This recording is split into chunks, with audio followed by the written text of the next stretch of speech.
You think the silence means nothing. You believe the days without speaking are harmless. You assume that love can survive on memory alone, that two people can drift through weeks, through months, barely exchanging words, and somehow the bond will hold. Teresa of Avila knew better.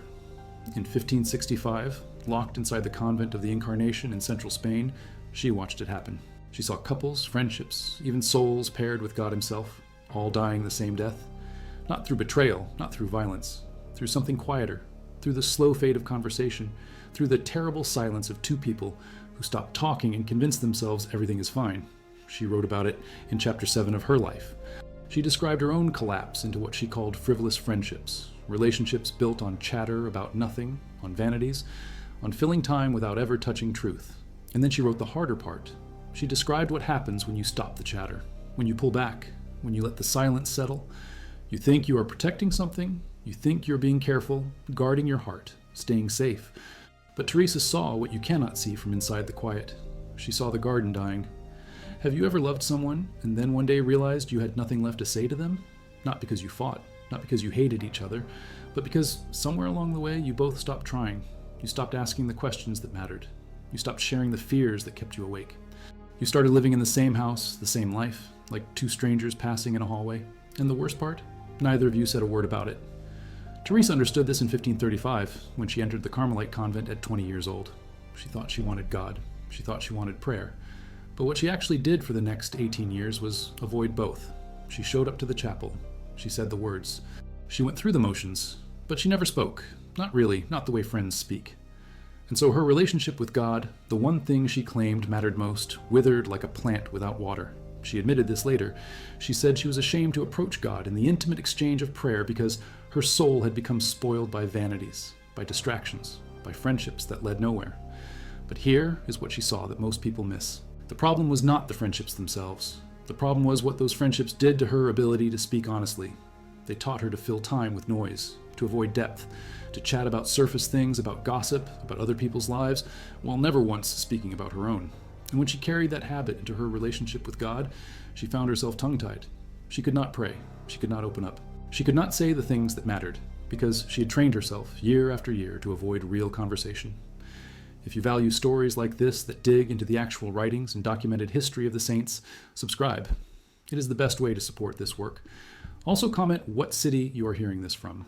This script is researched using Teresa's own autobiography, The Book of Her Life, translated by Kieran Kavanagh, and Otilio Rodriguez in the critical edition published by ICS Publications, along with her spiritual treatise, The Way of Perfection, written between 1562 and 1566 for her Reformed Carmelite nuns. These are not vague inspirational tales. These are her own words, her own confessions, preserved in manuscripts she wrote by hand in 16th century Spain. Now back to the information. In 1538, 3 years into her religious life, Teresa's body broke. She fell into a coma. She was paralyzed for months. Her father thought she would die. The nuns dug a grave. But she survived, barely, and spent the next 3 years unable to walk. And in that forced stillness, she discovered something strange. She could not pray. Even when she had nothing but time, even when her body lay motionless and her only escape was inward, she could not bring herself to enter into conversation with God. She said later that she felt ashamed. She felt unworthy. She felt like she had drifted so far from real intimacy that trying to speak honestly to God felt like approaching a stranger. This is the first truth Teresa uncovered about relationships that die in silence. You do not wake up one day and decide to stop talking. You drift. You coast. You let the easy conversations replace the hard ones. You fill the space with chatter about weather, about schedules, about things that do not matter. And slowly, without noticing, you lose the ability to say what you actually feel. You lose the muscle memory of vulnerability. You lose the courage to speak truth. And by the time you realize what has happened, the silence has become a wall so thick that breaking through it feels impossible. Teresa spent 18 years in that place, 18 years of going to chapel, reciting prayers, fulfilling her religious duties, while inside, she was dying of thirst. She compared it to a garden left unwatered. She said the soul needs conversation the way soil needs rain. Without it, nothing grows. Without it, the garden turns to dust. And the terrifying part? You can keep up appearances for a long time. You can smile. You can nod. You can say the right words. But underneath, you are empty. Underneath, the relationship is already dead. In 1554, at 39 years old, something broke. Teresa walked into the oratory at the convent of the Incarnation and saw a statue. It was a sculpture of Christ after the scourging, his body torn, his face twisted in pain. She had seen it before. She had walked past it dozens of times, but this time, something was different. This time, she could not look away, and in that moment, staring at the broken body of someone who had given everything, she realized what she had been doing. She had been withholding. She had been holding back. She had been living in the same space as the person she claimed to love most, and she had refused to speak. She collapsed. She threw herself at the feet of the statue and made a vow. She said she would not rise until she found the grace to change, until she found the courage to start talking again, until she found a way to break the silence that had been killing her for nearly 2 decades. And something shifted. Not immediately, not all at once, but slowly, over the months that followed, she began to learn what it meant to speak honestly, to bring her real self into the conversation, to stop hiding behind small talk and surface chatter, to let someone see the mess inside. She wrote about this in chapter 8 of her life. She said that prayer is nothing more than intimate sharing between friends. It means taking time frequently to be alone with Him who we know loves us, not reciting words, not going through rituals, not filling the air with noise, but speaking, honestly, the way you speak to someone you trust, the way you speak when you are not performing, when you are not trying to impress, when you are simply there, present, vulnerable, willing to say the thing you are most afraid to say. And this is where Teresa saw the parallel. She realized that what was true in her relationship with God was true in every relationship. Friendships die when people stop talking. Marriages die when spouses stop sharing. Families fall apart when everyone retreats into their own silence. And the tragedy is that most people do not see it happening. They think their relationship is fine. They think the silence is comfortable. They think that because there is no fighting, no drama, no visible conflict, everything is okay. But Teresa knew better. She knew that silence is not peace. Silence is just the sound of something dying quietly. In The Way of Perfection, written for her Reformed nuns in the early 1560s, Teresa laid out the 3 foundations of a prayer-filled life: love of neighbor, detachment from created things, true humility, and she explained why each one mattered. Love of neighbor forces you out of yourself. It makes you pay attention to someone else's needs, someone else's pain, someone else's joy. Detachment frees you from the 1,000 little things that distract you, the possessions, the worries, the plans that keep you from being present. And humility teaches you to see yourself clearly, to admit your weakness, to stop pretending you have it all together. But underneath all 3, there's one skill that makes them possible: the ability to speak, the ability to say what you see, what you feel, what you fear, what you hope. Without that, love becomes obligation. Detachment becomes isolation. Humility becomes self-loathing. Because you can only love someone you know. You can only let go of distractions when you admit they are distracting you. You can only be humble when you are honest about your pride. And all of that requires conversation, real conversation, the kind that makes you uncomfortable, the kind that strips away the mask, the kind that risks rejection because it refuses to hide. Teresa saw this play out in her convents. She watched nuns form what she called particular friendships, close bonds between 2 or 3 women who spent all their time together, who shared secrets, who seemed inseparable. And on the surface, these friendships looked beautiful. They looked like love. But Teresa saw the damage. She saw how these exclusive bonds created factions, how they turned communities into groups of insiders and outsiders, how they made some people feel cherished and others feel abandoned. And the root problem was always the same. These friendships were built on what Teresa called sensual love. Love that was mingled with weakness. Love that sought comfort, validation, approval.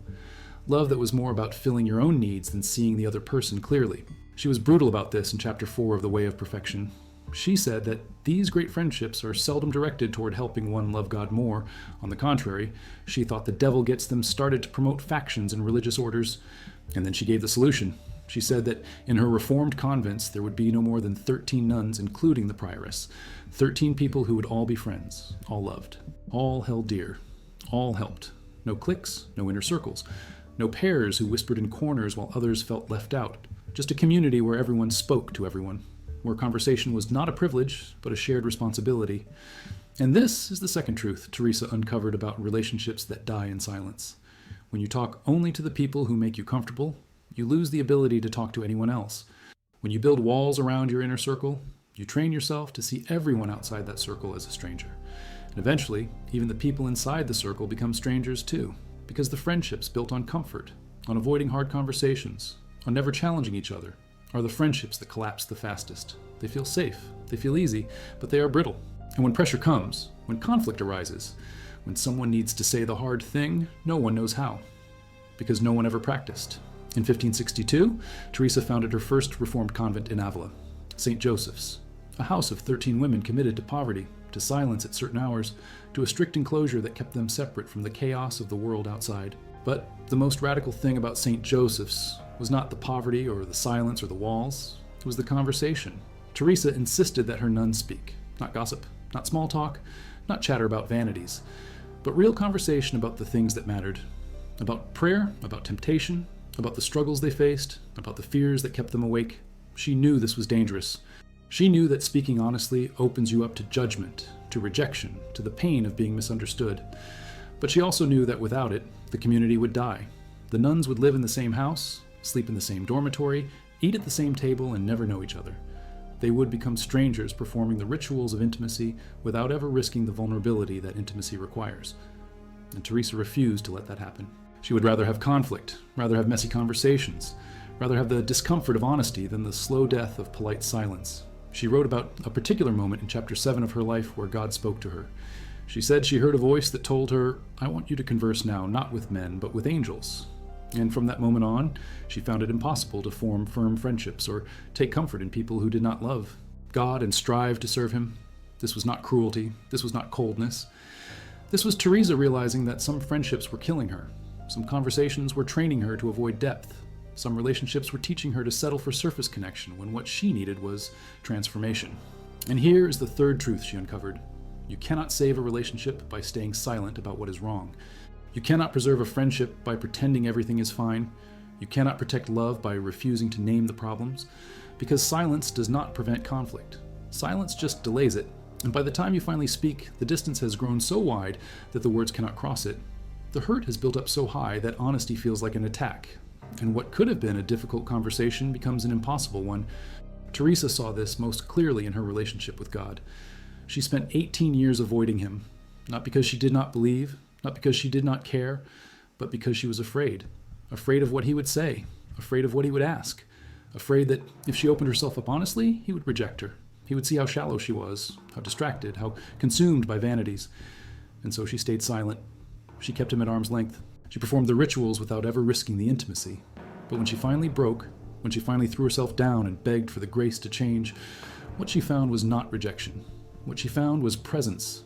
God did not scold her for the 18 years of silence. He did not punish her for the wasted time. He simply met her where she was. He simply invited her to start talking. And the more she talked, the more she discovered that the silence had been her prison, not his. The distance had been her choice, not his. He had been there all along, waiting for her to stop performing and start speaking, waiting for her to stop hiding and start being real. If you are finding value in this breakdown of how relationships fall apart through silence, this is only the halfway point. Make sure you are subscribed so you do not miss what comes next. Now back to the information. In 1570, Teresa published The Interior Castle, her masterwork on the soul's journey toward union with God. She described the soul as a castle made entirely of diamond or clear crystal, with many rooms inside. And she said that most people never get past the first few rooms, not because God keeps them out, not because they are not worthy, but because they refuse to go deeper. They stand in the outer courtyard, shouting prayers at the sky, never realizing that the one they are seeking is already inside, already present, already waiting for them to stop yelling and start listening. And this image captures everything Teresa learned about relationships that die in silence.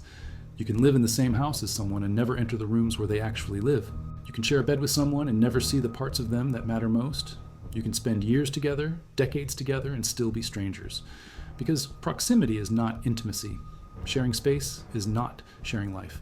And unless you are willing to walk through the uncomfortable rooms, the messy rooms, the rooms where the walls are cracked and the floor is uneven, you will never know the person you claim to love. Teresa said that to move from one room to the next requires prayer. And by prayer, she did not mean reciting formulas. She meant conversation. Honest conversation, vulnerable conversation. The kind of conversation where you admit you're lost, where you confess you do not know what you are doing, where you stop pretending you have it figured out and start asking for help. And the same is true in every relationship. To move deeper, to get past the surface, to enter the rooms where real intimacy lives, you have to speak. You have to say the thing you are afraid to say. You have to risk being seen. In 1577, at 62 years old, Teresa completed the interior castle while traveling between her convents. She was exhausted. She was sick. She was fighting with church authorities who thought her reforms were too radical.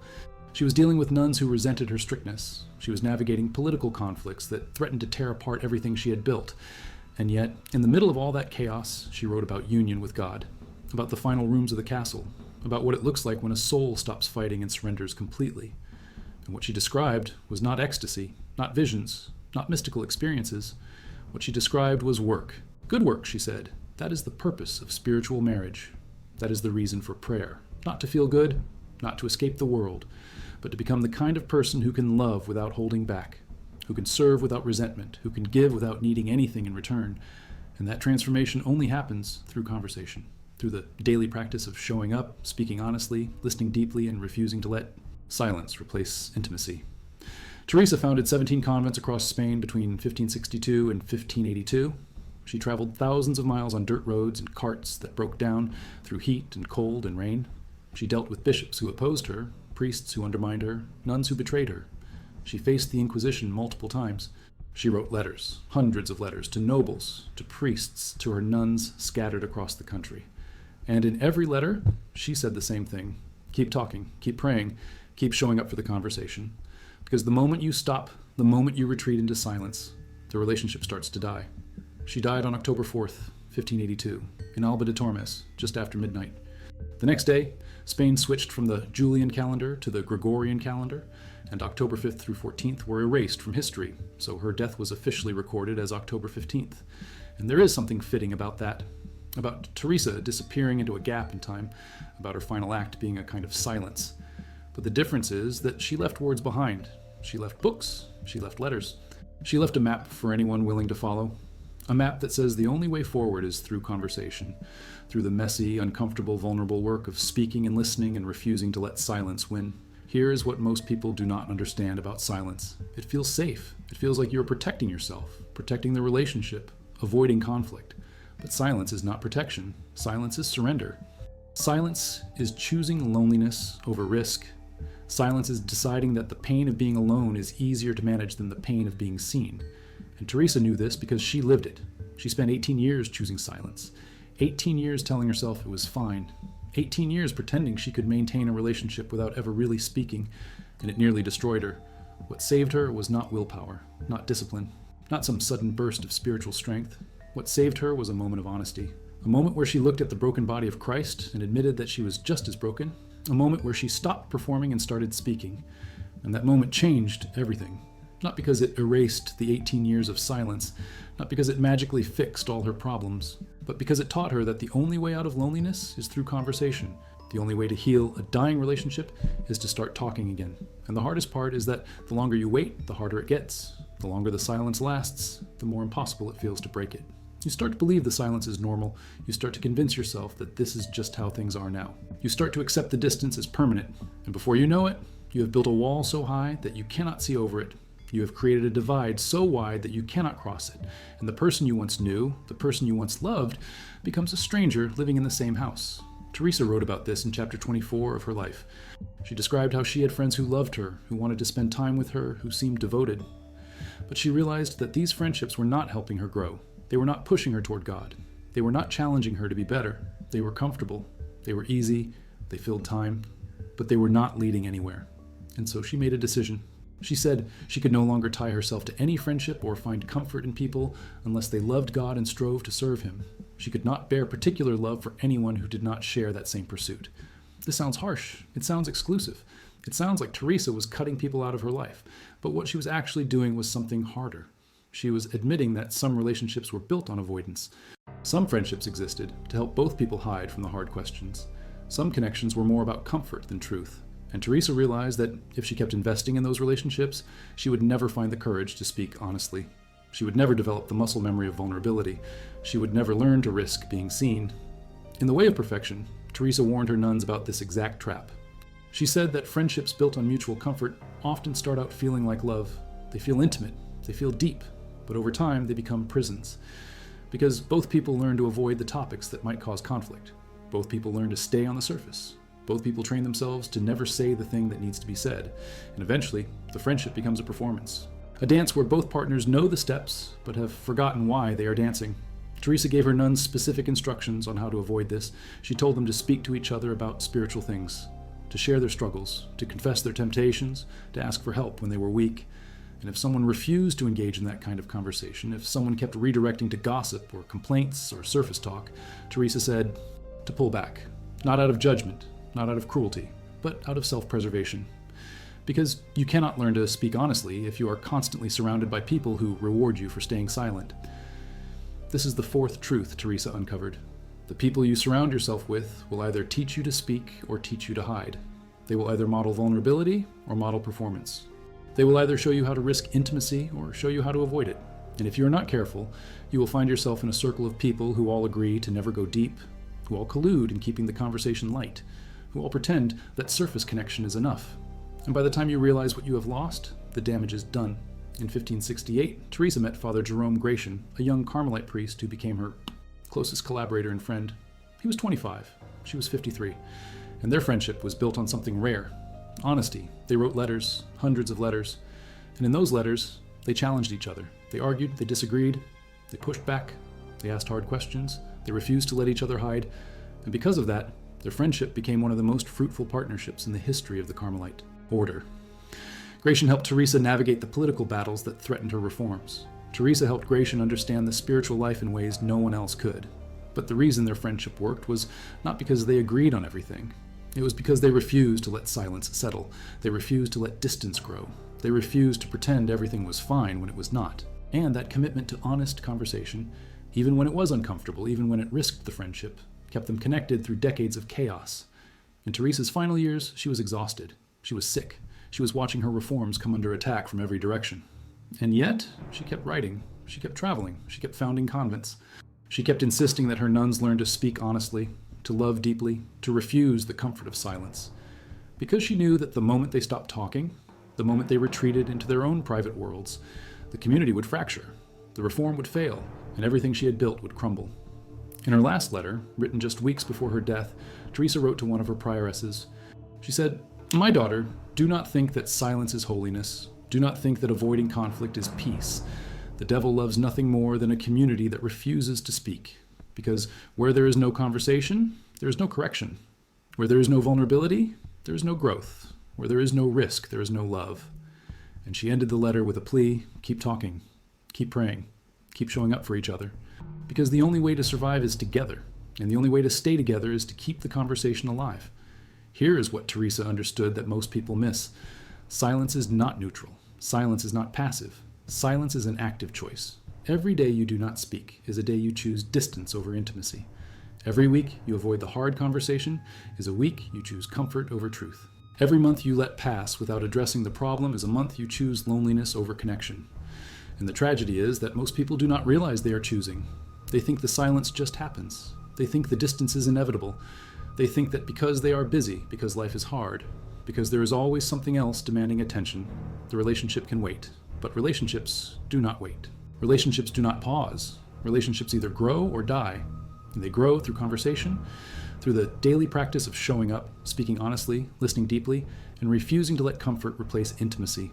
And they die through silence, through the slow accumulation of words left unsaid, feelings left unshared, questions left unasked, through the quiet erosion of trust that happens when two people stop believing it is safe to speak. Teresa spent the last 28 years of her life trying to teach people this one truth: that love requires conversation, that intimacy requires risk, that the only way to truly know someone is to speak and listen and speak again, and that the silence you think is protecting you is actually killing you, slowly, quietly, without you even noticing. Until one day you wake up and realize you are living with a stranger. You are sitting across from someone you used to know and discovering that you have nothing left to say. And the question Teresa forces you to ask is this: is it too late? Have you waited too long? Has the silence grown so thick that breaking through it is impossible? Or is there still a chance? Is there still a moment left where you could speak? Where you could say the thing you have been afraid to say? Where you could risk being seen and hope that the person on the other side still wants to know you? Teresa would say it is never too late. She would say that as long as you are alive, as long as you are breathing, as long as there is one more day, there is still a chance to start talking again. But she would also say that you have to choose. You have to decide that the discomfort of honesty is worth more than the comfort of silence. You have to risk rejection. You have to risk being misunderstood. You have to risk everything because the alternative is worse. The alternative is spending the rest of your life alone, surrounded by people, living in the same house, sleeping in the same bed, and never truly being known. In 1582, the year Teresa died, her confessor asked her to summarize everything she had learned, everything she had discovered in 67 years of life, 47 years in the convent, 20 years of founding and reforming and fighting for her vision. And she gave him one line. She said, "The whole aim is to bring the will into conformity with God's will, and the way you do that is through prayer, through intimate sharing between friends, through taking time frequently to be alone with him who you know loves you. But the line everyone forgets is what comes next." She said, "If you cannot do this with God, you will not do it with anyone. If you cannot learn to speak honestly in prayer, you will not speak honestly in any relationship. If you cannot risk vulnerability with the one who already knows everything about you, you will never risk it with the people who do not. Because the skill of intimacy is the same everywhere. The courage to speak, the humility to listen, the willingness to be seen, and the refusal to let silence replace love." 3 months after Teresa died, her body was exhumed. The coffin was opened. And according to witnesses, her body had not decayed. Her skin was still soft. Her face was still recognizable. And from her corpse came a smell described as sweeter than flowers, stronger than perfume, a scent that filled the room and lingered for days. Some said it was a miracle. Others said it was preservation. But the nuns who had lived with Teresa said it was something else. They said it was the scent of someone who had learned to speak, someone who had refused to let silence win. Someone who had spent her life breaking through walls, crossing distances, risking everything to stay connected. In 1622, Teresa was canonized. In 1970, she was named a Doctor of the Church, the first woman to receive that title. And today, her writings are studied by scholars, priests, theologians, and ordinary people trying to figure out how to love without hiding, how to stay connected without pretending, how to build relationships that survive, not because they avoid conflict, but because they refuse to let silence replace conversation. And the final truth she leaves us with is this: you already know if you're living in silence. You already know if there is someone in your life you have stopped talking to, not because you hate them, not because you do not care, but because somewhere along the way the conversation became too hard. The risk became too great. The fear of rejection became stronger than the hope of connection. And so you stopped. You pulled back. You let the silence settle, and now you are living with the consequences. But Teresa would tell you the same thing she told her nuns in 1562 when they were terrified of speaking honestly. She would tell you that the fear is real, but the silence is worse. That the risk of rejection is painful, but the pain of loneliness is unbearable. That you can survive being misunderstood, but you cannot survive being unknown. And that the only way forward is to start talking again. To say the thing you're most afraid to say. To ask the question you have been avoiding. To break the silence before it becomes permanent. In 1576, a fire broke out in one of Teresa's convents. The building burned. The chapel was destroyed. Years of work turned to ash. And when the nuns came to Teresa in tears asking how they would rebuild, she looked at them and said something strange.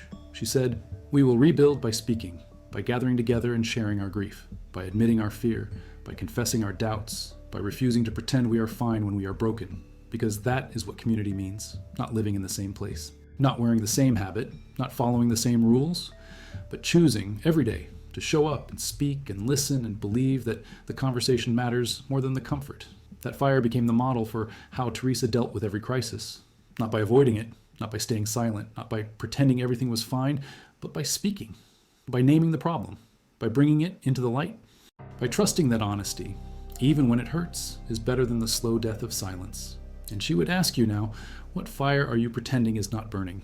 What relationship are you letting die because you're too afraid to speak? What person are you losing because you have convinced yourself that silence is safer than risk? And how much longer will you wait before you realize that the comfort of silence is costing you everything that matters? Teresa knew the answer. She lived the answer. And she died trying to teach it, that love is conversation, that intimacy is risk, that the only way to truly know someone is to speak and listen and refuse to let silence replace connection, and that every day you wait is a day you lose. Every week you stay silent is a week the distance grows. Every month you avoid the hard conversation is a month the relationship dies a little more. Until one day, you wake up alone, surrounded by people living in the same house, and realizing that you have nothing left to say, because you waited too long, because you chose comfort over truth, because you let the silence win. And by then, it may be too late, but today is not too late. Today, you still have a choice. Today, you can break the silence. Today, you can speak.